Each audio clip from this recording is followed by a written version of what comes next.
We have a very special guest here today, Mr. William Toel. He is an American. He has extensive experience from working in the international business, financial and academic world. He was a lecturer at various US universities and at universities throughout Germany. Toel has an in-depth knowledge of Germany. He is considered an expert on the German social, economic and political model and has conducted intensive research on this topic. Mr. Toel received the Chair's Award for Teaching Excellence in 2011. In 2012, he was invited to speak at a Harvard conference about the fear of German leadership. In 2014, he was guest lecturer at the Free University of Berlin.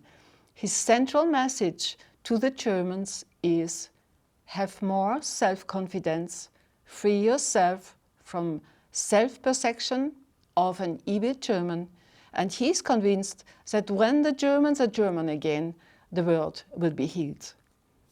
Welcome, Mr. Toel. Thank you. So I start with the first question. You describe yourself as an advocate for the Germans. Why and how do you want to save the Germans? Well, I don't think the Germans have any advocates. I don't think they have any champions. I don't even think that they're the regimes that serve the Germans as chancellor and as ministers. I don't think the Germans are a first priority for them. The role that I have is the one that I was born for. I was not born for any other reason, but I had to grow up, I had to mature, I had to learn, and I had to be very, very patient, more patient than I wanted to be. The German people were not ready to hear certain things. They were not ready for change. And they certainly weren't ready to take responsibility for themselves. They were very happy for a long time to let others be responsible for their security. But there's a reason for that. That is not their nature, actually. Well, yes, but you know, I watch Germany. I'm here very frequently in Germany and in Austria, always at least once or twice whenever I come. And I watch the movements of Steinmeier, the president, and of the ministers, and what they're saying, what they're not saying. And so every time I see Steinmeier in Tanzania or anywhere he goes, he's always on his knees begging for forgiveness in the name of the German people, in the name of the German people. And so, as an adjunct to your question, what have they done wrong? Now you can say, well, their grandfathers did something wrong. But the question is, what have they done wrong? Germans today are rather timid. they are hospitable, warm, open, generous people. They go out of their way to be kind. And so I think that you would like to be judged on who you are and how you relate. You would not like to be judged on your great-great-grandmother who maybe made a terrible mistake at one time or another. And so I think it's unfair in the extreme for Germans in their name. Now, it's not Steinmeier who is saying, I am sorry, sorry, sorry for what I've done. He doesn't say that. He says, I am sorry in the name of the German people. And so when we see this continually, the German says, well, I've been told since I was born, I was told in kindergarten, I have been told all along, that there could be something wrong with me, or that maybe I'm not normal. Maybe I have to be more tightly controlled. And so I think every single German subconsciously has this feeling within them that If I actually were feeling strong and good and normal, something bad might happen to me. Yes. So I think it's unjust, and I think it's lasted just long enough. Everything happens in a time. You can't hurry that time. And it's now time for the Germans to be free and normal. But when you say that in Germany, two simple words, free and normal, instantly the hands go up. Here too. The word normal is a kind of, it's a taboo word. It has become, because we had a political discussion here in Austria and somebody from the opposition party used the word normal, and there was an outcry because he talks about normal. So, but what you say leads me to the next question. You say when the Germans are German again, the world will be healed. How do you mean that? Well, we have, real quickly, we have an assumption. And the assumption is built into the German system. You know, I'm supposed to be an expert on the political, economic, and social system, which includes their education system. But that is an entirely new world starting in 1945. All of their school books were tossed out, all of their education books, all of their historical books. And the assumption since 1945 is that the Third Reich was simply a continuation of German history. German history led up to that, and so that is natural to the Germans, and the word normal means a return to that pattern of activity. But there's no historical evidence for that at all. I'm supposed to be a researcher, so I look for empirical evidence that is testable. There's no evidence that German people were leading up to that period of time. The Treaty of Versailles guaranteed something would happen that was abnormal. So when I want the Germans to be normal again, I want them to be the way that they are naturally. Warm, open, generous, hospitable people who work hard, who think well. Do you feel these are all features they don't have at the moment? They're not allowed to have them at this moment, because if a German acts like a German, then immediately someone looks at them and raises the finger. Be careful. The police may watch you. You could lose your job. Be careful with your words. But that's a shifting pattern of words, Kornelia. There's no, in the terrible concentration camps. But the interesting thing is that when you talk about warm hospitality, open heart for the Germans, I have been traveling extensively abroad, and the image of Germans abroad is they are tough, they are sharp, they are arrogant, they think they are leaders. Nobody tells me abroad that the Germans are warm-hearted or hospitable, or what do you say? So that's very interesting. Yes, but there are many people who we admire today, such as Jack Kennedy, the President of the United States, who was killed in Dallas. You know, he visited as a college student when he visited Germany, and he backpacked all through Germany, and he kept a diary. Mm-hmm. But he was only one of hundreds of people who went on to be university presidents, who went on to be senators. And it was funny, their diaries all were very similar. And they weren't writing thinking they were going to become president someday. They were writing in their own personal diary for no one else to read. And they talked openly about the cleanliness and about the generosity and about the warmth of the German people and about how the German heart was something. And Kennedy never got over that. But also hundreds of our leaders in America spoke in the same way, and they never got over it, their admiration for that side of the German people. Now, all of us are complex. You're complex, I'm complex, and so we have sides that we don't like a whole lot. But for the most part, the German people through history have been hardworking, they have been generous people, and they're hospitable to strangers relative to other Europeans. I know that. But just tell Relative. me what happens abroad, the image, somebody must implant that image abroad because... Well, the image was implanted by Bletchley Park, and it was purposeful. Churchill announced to Lord Beaverbrook that what he was going to do, and he did it. He started it in mid-1943 at Bletchley Park, and he said, we are going to destroy the spirit of Germanness. We are going to destroy the spirit of Schiller once and for all, so that never again will we have trouble with them.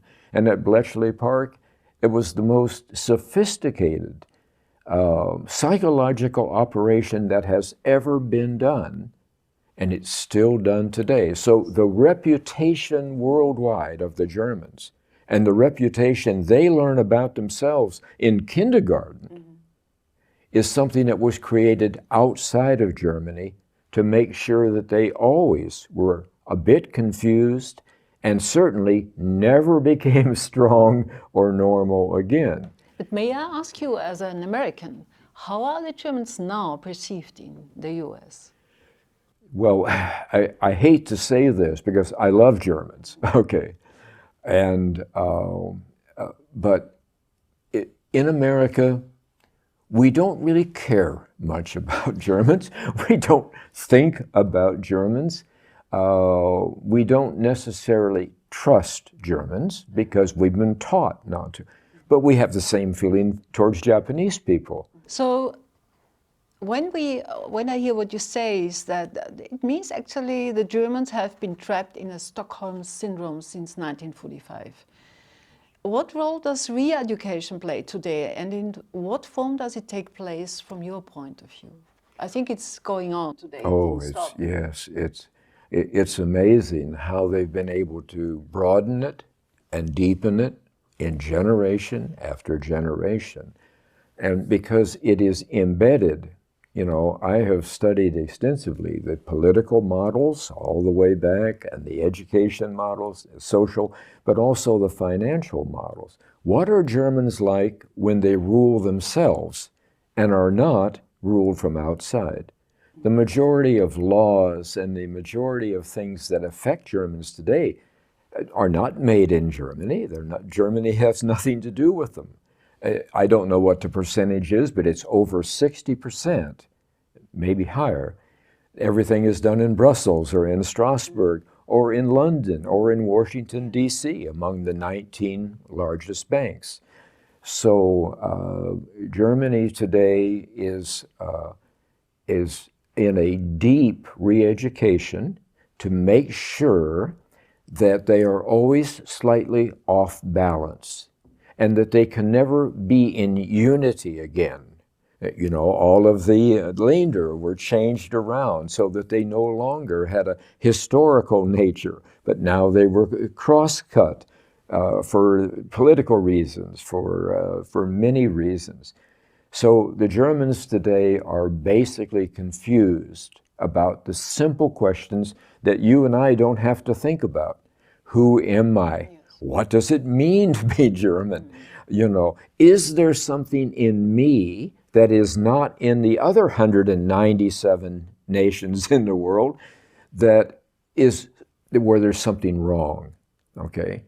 And that has been the most sophisticated re-education and brainwashing that has ever been done. And you look at who did it, and how they did it. Who are the kidnappers?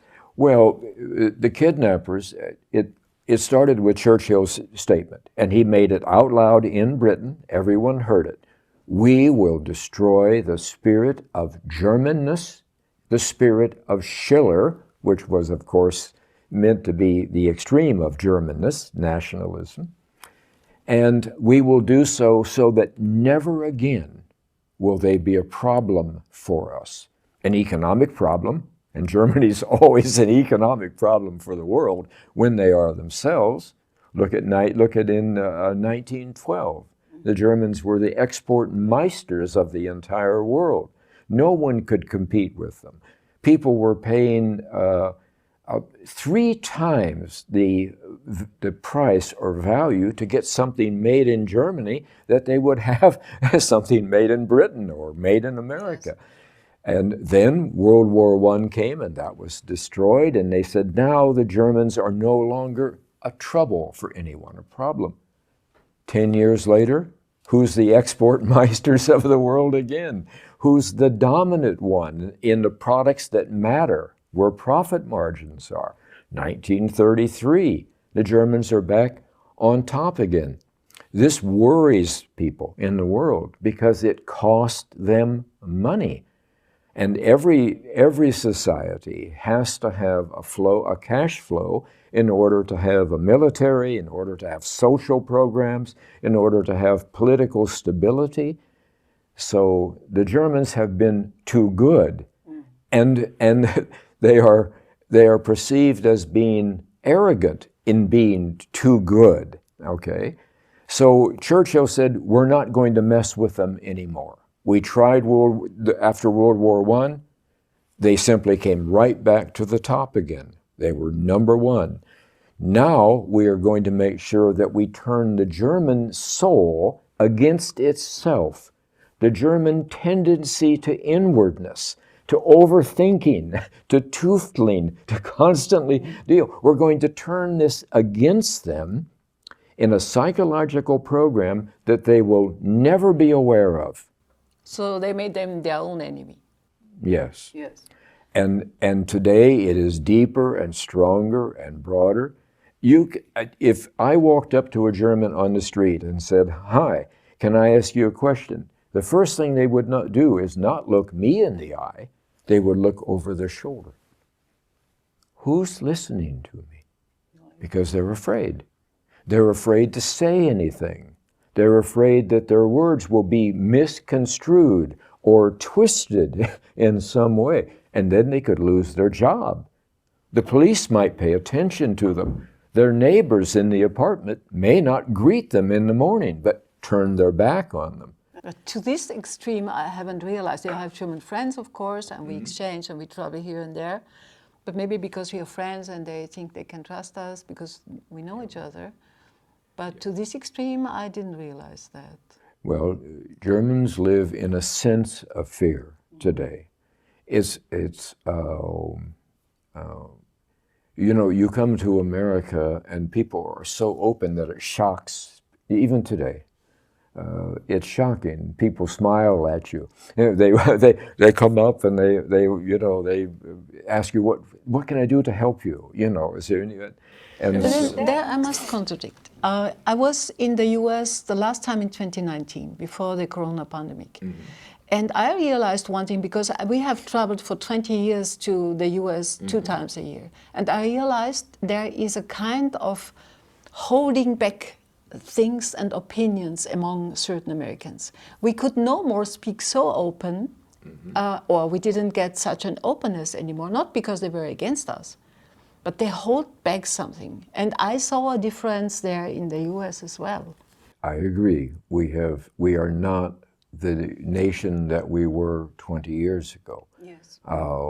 Political correctness has crept in. We have to be very, very careful with that. But we don't have a guilt and shame complex. Yes. That's the key. Yes. And the thing with Germans is they are born and raised and they live in an atmosphere of guilt and shame. Yeah. But the key thing is they're not certain of themselves. That's why they wouldn't wear a flag. And that is why if you want to make a German uncomfortable, compliment them about being German. And instantly you'll see a change in the color of the face. They don't like that. They don't mind being criticized. Yeah, that brings me to the next question. Because you propagate it's good to be German. Yes. And you want to give Germans a more positive self-perception. Here, this is called nationalism. This is a call for nationalism. And nationalism is something, you could go to jail for that. Yes, but isn't that abnormal? If you and I went to France today and the children were going on a school bus to an outing, the school bus would be rocking with children singing French songs. They are proud to be French. Lisa and I were, my wife and I, were just in Paris for a while, you know. And even today, the French are just bursting with pride at being French. And you could call that a nationalism, you could call it a patriotism, you could call it just a pride, the pride in everything, in their sports, in their schools, in their universities, and the whole thing. And the Italians are very happy and proud to be Italian. Very few language schools in Italian because that's the best language in the world. Yes. They love the Italian way of life. And go to Britain, you know. Rule Britannia, Britannia, rule. Yes. It's like you're back in the time of Elizabeth in many parts of England. Now you come to America, and we are the most nationalistic nation on earth. Yes. I mean, we are so proud. We can criticize America, but don't you dare criticize America, because we are so proud that we are American.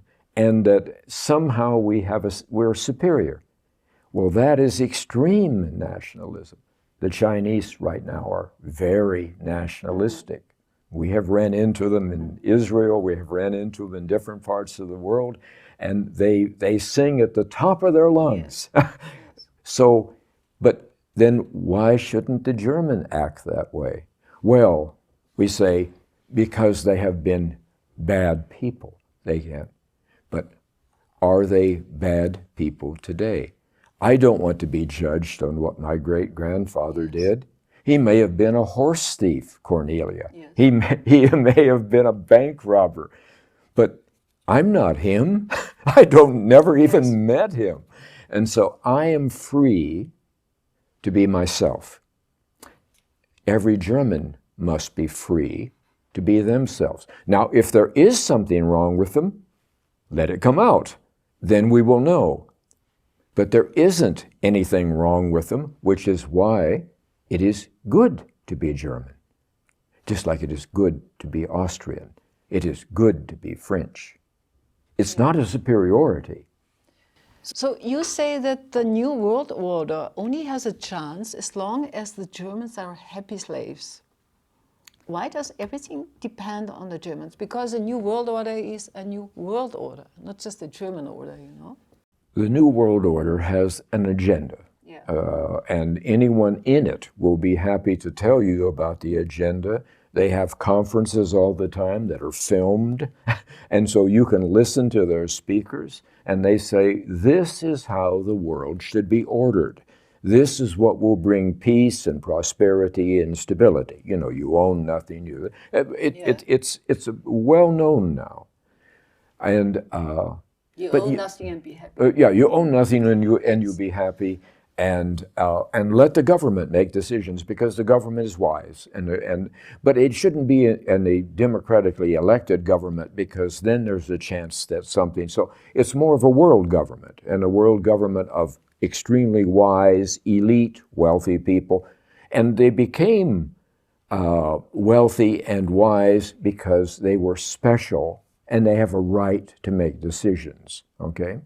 The unspoken assumption is that the rest of us, normal people in the world, are not terribly wise, and maybe we can't control our lives very well without a lot of help.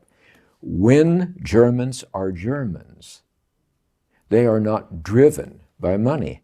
They are not driven by anything in the agenda of the New World Order when they are themselves. Today, they speak with their mouths what their hearts know is untrue. They know that. They are used to saying things that they don't believe in. What they say has to do with London and with New York and with things that are popular with the New World Order. They talk about their pride in their democracy. They talk about their pride in their capitalism. But they are not natural Democrats. and they are not natural capitalists. They are pretending because it's the only way that they can live. But then they must go mad after a while. Yes, Because you're living in two mental worlds. I know, which is exactly that's the exact problem that I have. And so I may have 200 or 300 people who will be with me this afternoon, even in Salzburg. They understand exactly what I'm saying. And I speak a form of English that even if I don't switch into German, normal, educated people with a high school education say, William, we get it. We understand what you're saying.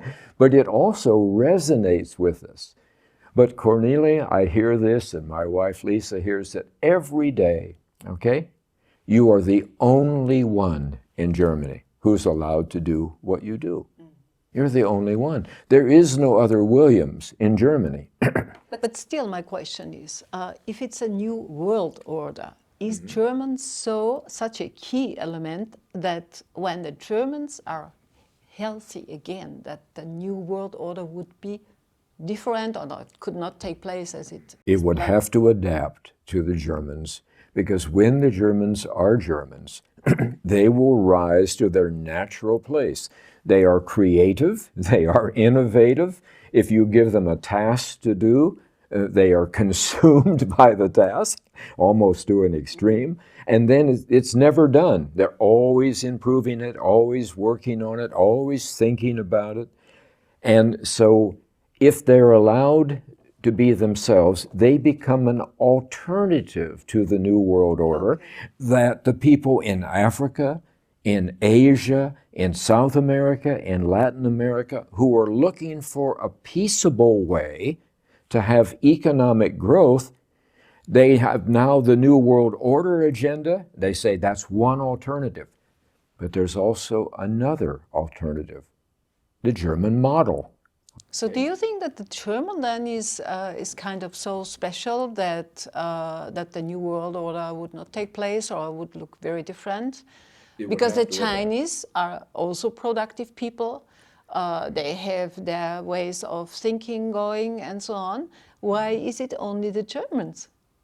Well, as you can clearly see, I am not God. So, Okay. so I don't create things. Yes. And, you know, God has a world, and then he has a universe. Our thoughts are very small compared to his thoughts.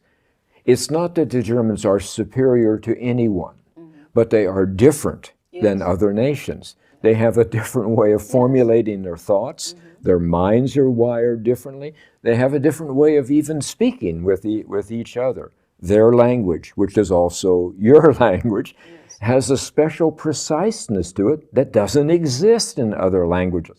It's not even meant to exist in other languages. Okay. So it is not that on this kaleidoscope of nations, let's call it 198, that the German is superior or brighter or bigger. It is what it is. But it has a special place, a special way of doing things. And it works, and it's always worked all the way back to the Teutoburger Forest. It is something that even the Romans had to stand back and respect and say, whoa, this is not something that is normal. These people have a special way about them, and we need to walk very carefully. Yeah, I get what you say. I mean, it means that if you let the Germans be Germans, the impact of their thinking, their spirit, of course, will go out and could influence others as well. So then New World Order is finished. Cornelia, and in America, it is kind of a little joke that we say without even knowing what it means. We speak English, but we think German. Oh, really? We speak English, but we think German. And that is when we are innovative, when we are creative, when we are leading the world in something, okay? And that is because what is the largest group of demographic group in America today? 48 million of German descent. It's equal with 48 million of African descent. Then it goes down from there. So the number one demographic group that continues to even though they may not any longer ever speak German or have never even heard German spoken, there's still a thought process. And that thought process, by God, is implanted specially, not to be superior, but to be different. Yeah. And it has a task to do. Yeah. And the German task is being done all over America every day. German engineering, German carefulness, German deals. I understand. It's a cherry tree is a cherry tree. That's always. Exactly right. Unless it's manipulated. Yes. Yeah, I understand. Yes. But we decided to manipulate it here. Yeah. And we have done an amazing, successful job. Yes. So. Who are we? Well, that's a good question. Very insightful. I wear an American flag. Yes. I was born into America. I was raised and educated in America. I was a banker, an international banker from America, and thought in those terms. I fought for America and volunteered to fight for America. When I say we, I'm actually, when we talk about the West, in the intellectual sense, we're really talking about America and Britain together, mother and daughter, okay? Because we do act together. Yeah, we do act together. America and Britain do. Tony Blair never questioned a single thing that was being done. He said, where do I send the planes? Where do I send the ships? There wasn't a debate about what to do, and there wouldn't be today. That's right. So when we talk about the West, we're not really talking about the 50 allied nations who fought the war together, because they have a wide variety now of things. Then, when you talk about we have done a good job to manipulate the Germans. Who are the we? The we is, as I say, it started with the realization.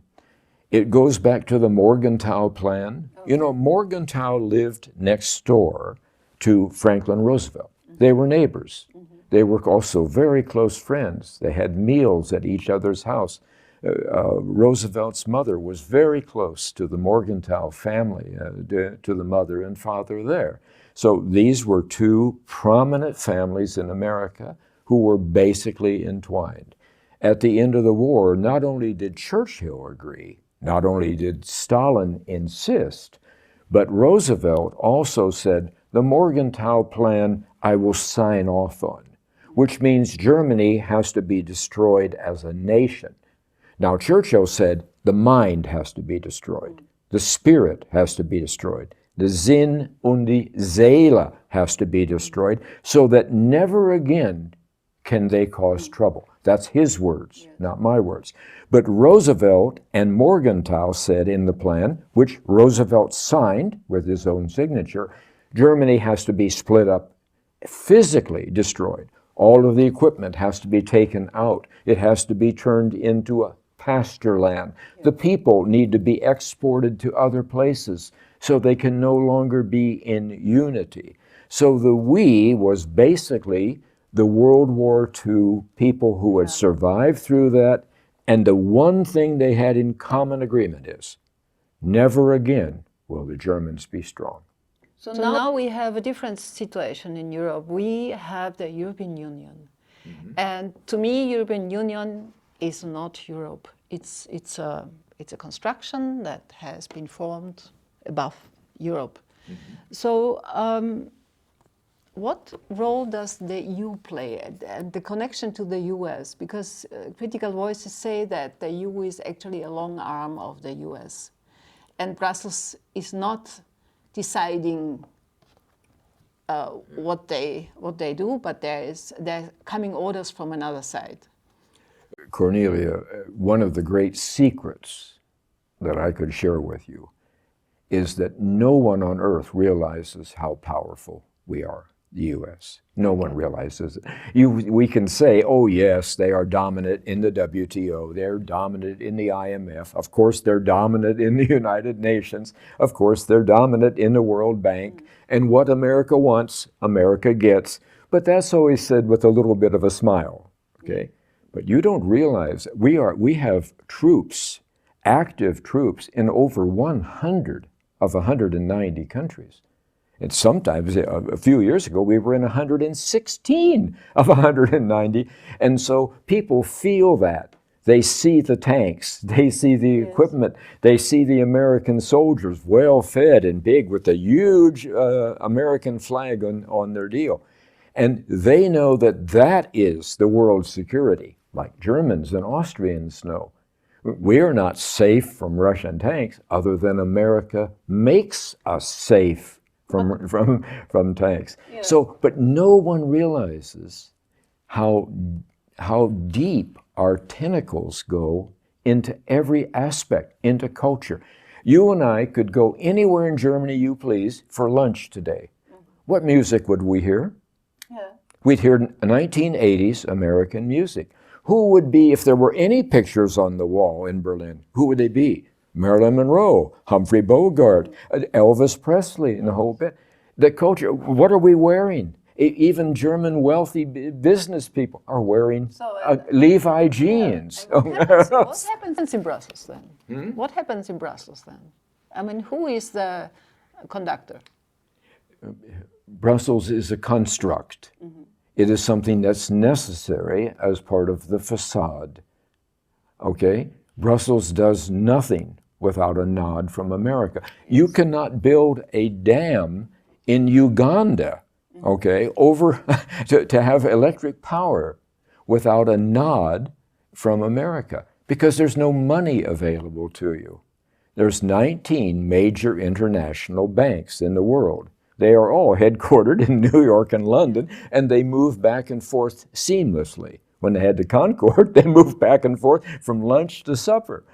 These are the same people, educated in the same universities. They have the same mindset. But that would mean that Brussels is controlling Europe, and Brussels is controlled by the US, so the US is controlling Europe.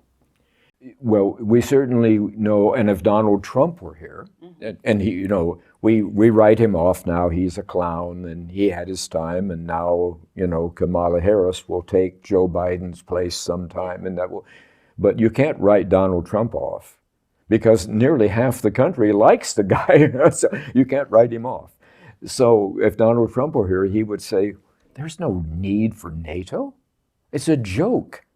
We are NATO, okay? Yes, I know that. Okay, and So he would also say the European Union has 600-700 people, and they all have to talk in different languages, and they debate and they debate. Nothing gets done, and then we do it. So if Donald Trump was sitting here in my place, he would be very open. He is, by the way, a very open and funny person, and he would tell you the same thing I just told you. But he's not supposed to say that. We are supposed to pretend that NATO, of course, is 28 nations and everyone has a say. Why don't you look at the charter of NATO? But yes. And only Americans are allowed to lead. Yeah. But there is one point I want to make. People now here, the U.S. was always kind of, we had a sympathy for the U.S. always. It was they were the good guys, also in my opinion, and I love America too. Yes. But now more and more the feeling with Europeans comes that the U.S. is controlling Europe too much. We are no longer, because they understand that Brussels is just a long arm. It's just the loudspeaker of the U.S. So people here think, we want to be free. We have a Europe, and Europe is Europe. So we should be able to decide for ourselves. When I hear you talking about this, I mean, I can take it. But there are people who really get mad about this and say, this is not a given thing. How can they dare to just say, okay, yeah, we Americans, we control the whole world? Well, also, isn't there an assumption that is built into being an American? We call it the American dream, but it actually is broader. Yeah. Isn't there an assumption that somehow Americans are certainly a superior culture to Europe? And now I'm talking about we don't think so. No. We don't think so. By the way, I don't think so either. Yes. Okay. Yes. But the point is, in America, we are a very unified, in a sense, And we have a way of thinking, That's a true. way of speaking, Yes. a way of approaching Yes. things. And the American dream means that we are exceptional and special, okay? Behind the flag is the cross. And so we cannot make mistakes because somehow we are a blessed and special understand people. that. Yes. And all Americans believe it, even when you Yes. come to America from as an immigrant from China today or from Latin America today, it only takes you a few months to put your your New York Yankees cap on backwards, and you begin thinking. Me also do. But still, I'm an Austrian. And then I'm a European. When I'm in America, I love it. I love your way of thinking. I love the easy ways you go when you do things, even if you fail. It's not a shame. Here it's a shame. I like that thinking. Yes. But still, when I stay for 2 months in the US, I stay an Austrian. I cook my Austrian food. I love some American. I love the steaks, but still I stay an Austrian. You are an Austrian because it's what you were created to be. Yes. You can enjoy other cultures, you can enjoy other things, but you are an Austrian. But the people in the country next to you are Germans. Yes. They were created to be Yes. Germans. And when they are natural and relaxed, they entspannen, and when they are at peace with themselves and with the world, then everything begins to flow. That's true. To flow. Yes, that's true. That's Yes. what I feel. Yes. Actually, in all the countries of the world, it's the same. When you are you can communicate easily with others. They are they. And you're funny, and you're relaxed, Yes. and you're lovable, Yes. and you're likable, Yes. And and there's you no barrier. you're attracting. Yes. You attract other Yes, people. That's true. Okay. Yes. So we talked about the EU and Europe and the US. We have done that. One of your interesting statements was that on the Ukraine war, you said in interviews that Germany lives from Putin's grace and patience. Was that? It was a kind of statement I heard from you. Yes, it is. I would make the statement again right now. Has there ever been a leader that has shown greater patience than Vladimir Putin? I'm not saying he's a great man. I'm not saying that he's right. I'm not saying that, it will take us a generation to figure out how did this thing get started. Yes. Okay? Yes. Yes. But you're talking about the current situation. I'm talking Yes. about the situation today in Germany. Yes. Why are there not rockets flying over Germany that they're like flying over Tel Aviv? Yes. The Russians have the ability right now to send a message to Germany: stop sending Gepards, stop sending Leopards, stop sending uranium-tipped ammunition, which is deadly. Ukrainians don't have this. Germans, stop killing Russian 19-year-olds. But I just want to interrupt you there. They should send a message to the US because the Germans are not deciding what they are doing. No, of course not. So actually the message from Putin should go to the US and you know what I mean? I know, but we can't do that because direct confrontation can get out of control Yes. in a hurry. You can't have a Russian soldier coming face to face with an American soldier. We have to keep all of this apart. You can't have Putin and Biden, who would be at loggerheads immediately, arguing their points of view like Khrushchev and Nixon once did. We can't do that now. The world is too dangerous. It's too volatile. Where is the 101st Airborne? They're on the Polish border. Yes. Okay? So all it takes is that. All it takes is the tiny start. Yeah. Yeah, and so you are the buffer zone, and you're meant to be the buffer zone. And you're also, if I may say this, Yes. where we fight wars. Yes. You know that. Yes. Everyone who's listening to us knows that. We will fight the war here, Yeah. I know that. not there, Yes. Yes. not there. Yes.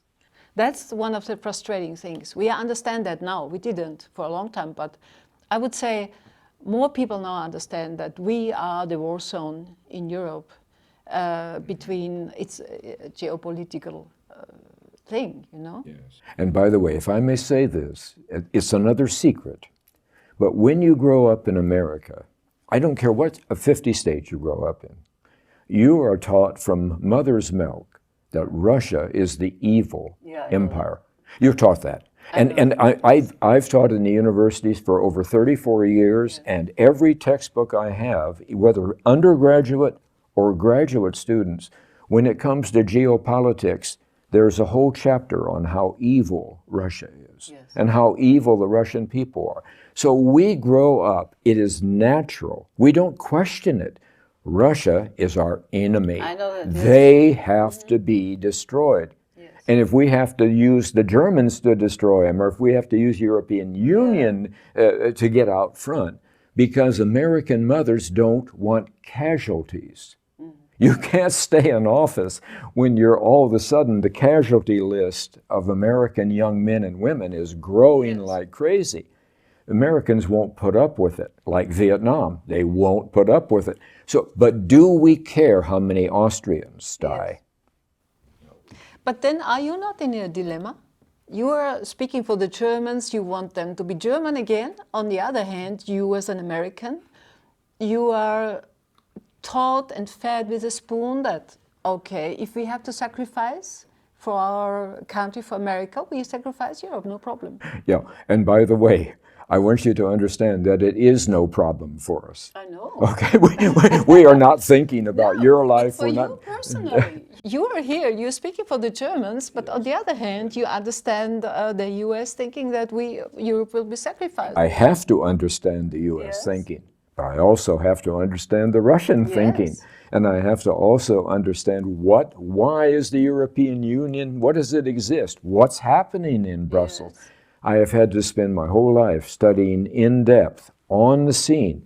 And I lived in Israel for a while and spoke Hebrew, okay? I lived as a Jew, and I'm not a Jew. I'm a normal Protestant.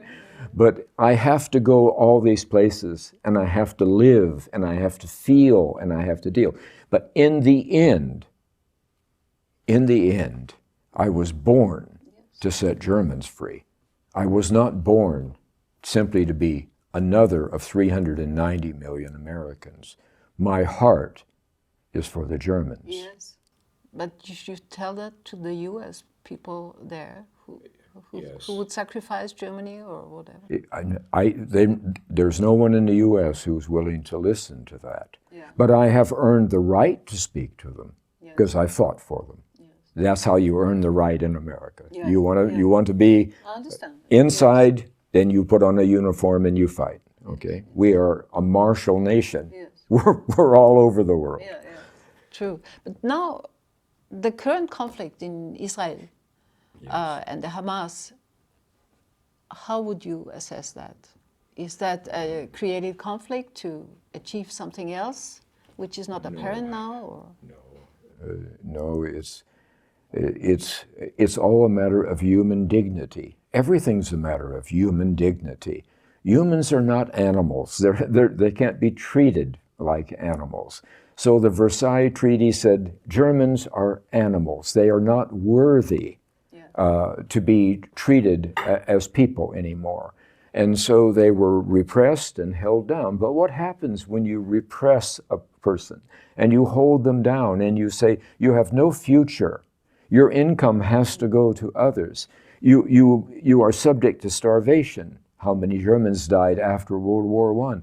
70,000 of starvation. You are subject to cold and to heat and to not having the simple basics of life. Now you can repress people, but that repression builds up and builds up. So you're talking now about the Hamas. I'm yes. talking about Hamas. But Lisa and I have also been in Israel. We have been in the West Bank. We have been in West Bank cities where the red sign says, if you cross this line, your life is in danger. So we have been across those lines. We have lived with those people. We see what the settlers, the Israeli settlers do within. We see Palestinian children, 8, 9, 10 years old, who are roughed up and beaten and so you can't do this to people forever. It's not possible. And when Netanyahu it could only put together a coalition by bringing in the extreme right-wing parties who wanted to do away, they wanted to build the temple back on the Temple Mount, where the third highest Muslim site is today. They wanted to eliminate the people of Gaza. Today, one of the, this didn't happen today, but one of the leaders of Netanyahu's coalition said, we must have nuclear bomb to do away with all the Palestinians because... Okay, so do you not think that the Palestinians... That was the Minister for Heritage something, yes. Yeah. And what does the United Nations, their human rights chief say? And this, so, but the current government, which does not represent much more than a percentage of Israeli people, just like the current government in Germany probably represents maybe 18 to 20% of the German people. They are loud and aggressive, and it almost seems as if they don't care what the response would be. Yes. When you hold people down, and when you hold them down long enough so they have no hope for the future. But then again, there is the US, Antony Blinken, saying that Israel never has to defend itself alone. We will always be on the side of Israel. So again, we have this axis. Richard Nixon was asked a question. He said, why is it that we are so devoted to Israel? He said, it's because we are American. Israel is like our 51st state. It is not a separate nation from us. Some people even recommended, why don't we move the Israeli people to Florida? And that way we could protect them better. Why do we have them on a sliver of land which is not very well protectable, and now we have to have fleets sitting outside in order to protect them? But Nixon said, we are Americans, and we protect Israel like we protect Alabama. They are one of us. They are not separate from us. Well, that explains the deal. We don't look at them as a separate people. They look at themselves as a separate people. So, but why is that only applying for Israel? Why is not applying for Europe? Well, in Europe, it only applies to Germany because Germany is told, if we need you to send troops to Israel, you will send troops. No, I mean, what I mean is that when America says there's no line between Israel and the US, why is this line between Europe and the US so strong? They would even sacrifice us. They never would sacrifice Israel. But they would sacrifice Europe for the war against the Russians. Well, Mr. Nixon, in an interview with BBC, he was asked the same question. He said, well, we have to remember what happened to them. The Holocaust. Yes. And so we have a responsibility to protect each and every one of them. Yes. And we will do so even with our own lives, even with our own money. Joe Biden would tell you sitting here today, our commitment to Israel is unlimited. If we have to spend trillions of dollars, it's not a problem for us. If we have to send 600,000 American troops, it's not a problem. In matter of fact, we don't even question it. Okay? So actually, I wonder if maybe our protection of Israel isn't greater than Alabama. So, and I'm being, of course, facetious about that. So once again, you have to look at things through an American's eyes, with the American dream, with the American sense of superiority. Yes, that's why I'm talking to you, because that's very interesting to understand. But you see, I have to understand everything about America in order to protect Germany. Because Germany is not an independent state. They are not a sovereign state, and they know it. And the leaders know it. It was Schäuble and the man who's the head of Bavaria, the tall man who's the head of Bavaria. Söder? Yeah, Söder, who both said only a couple years ago, We don't make our decisions in Yes, Germany. I know. We only enforce them Yes. for the outside. So I have to understand Americans inside out. I was runner-up for the United States Senate, Yeah. okay? I have to understand their political system. I understand how they think. I can't help Germany if I am either a typical American or if I'm naive about anything. But I also understand the Germans, Yeah. Yeah. okay? Yeah. And how far away they are Yeah. from themselves. And that's the next interesting, your message is, love is the only answer. So this is something from our feelings we understand too. With love, you can open doors you never could open. But love you don't find in the power centers. Love you don't find in Brussels or not in the Pentagon or somewhere in I don't know where. So geopolitical cleverness is the opposite of love. okay. Yes. Geopolitical cleverness, the way you get on Yes. and the way you gain wealth and power, is the opposite, Yes. direct gegenüber from love itself. Okay. So what is the missing link in Germany? What's been the missing link in 1912, in 1848, and going all the way back? What's the missing link? Are they not good? Oh, they're good. Yeah. The Germans are too good. That's their problem. Okay. The missing link is that the head is large and the heart is too small. Their ability to love unconditionally, to love others outside of themselves, and to love each other. But do you think that's just a German feature?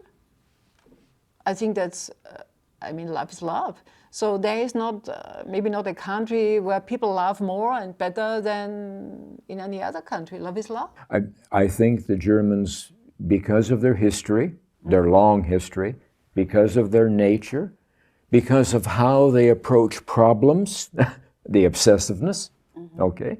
It's the same way, if Alcoa Aluminum in New York City is ran by a German leader, you watch that, how the methodology goes. It's an SAP, little block mentality of how do you get things perfect and always better and always, aren't you? So that is fine, but a German today will take everything that you talk to them about and push it above the eyebrows so they can analyze it, so they can put it into a box, an SAP box, and until they can get comfortable with it, then they can move on. Then they feel in balance. But where is the heart? So you must teach them love. Have to teach them love. And how do you teach love? By hugging people? Well, that's one thing. You teach them love because you come to their village and you put yourself at total risk. You're not surrounded by police. You're not surrounded by anyone. The Antifa says, we're going to kill you. And this person says, you are in great danger. Yeah. And the people know it. And William still comes. And he's 78 years old. And he comes and he stands and he spends 3-4 hours with them. And then he stays in their home. Okay? So, and he eats with them. And when he leaves, they say, he's a good guy. Yeah. And can you tell them, the viewers, our viewers, we have many German viewers, can you tell them something in German? Well, what I can tell them there's only one solution, and that is Liebe, nicht Gewalt. Gewalt ist gefährlich for Germans. Liebe ist die einzige Antwort. There is no other answer for Germans. When they get that right, the heart and the head in balance, they can be as good as they want to be, and they can be normal and natural, and no one will bother them. Okay, so thank you very much. Thank you very much.